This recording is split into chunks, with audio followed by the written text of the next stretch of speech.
Jamaicans have been using remedies like kerosene oil to treat minor wounds for years, but a warning this evening from a registered nurse, Barbara Hamilton, that this can lead to serious infections. TVJ Shamela Pullen tells us more in this evening's edition of the Health Report. The Health Report. Minor cuts and scrapes are part of everyday life. Sometimes all it takes is losing focus to get a cut from a machete or the knife, or for a child who is playing to fall and get a scrape.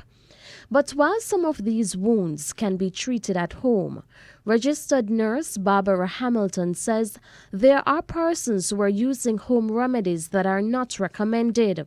People come in for dressing, they say when they get the wound, they use kerosene oil and green banana. I know for the kerosene oil and the banana, plenty of them. That's what they use. Most of the farmers in the field, most of them use all of that too. Different types of wounds require different dressings. Most wounds will heal in a matter of days, while some are at higher risk of infection and may need a topical antibiotic. If the wrong dressing is given, it could cause more serious problems like an infection.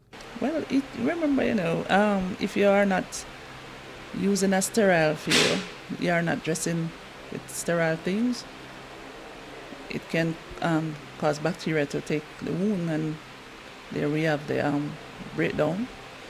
And a lot of cases are like that. And you have the maggot infestation if the fly get on it, that's another, worse thing. Persons are advised to seek help at the nearest health facility for the appropriate treatment. We have to use our bandages, our ointments, and what is happening, you have different dressings for different wounds. Suppose you have an infected wound like an abscess, you have to use the dressings that are to be used on that, because there will be as long as the wound is infected, you have dressing that you can use to pull out that infection, and you have fresh wounds that just use an antibiotic ointment on it. You have some that you would use like what do we call, like a mercurochrome. That's a bruise, that does need all that. So, with your Health Report, I'm Shamela Pullen wishing you good health.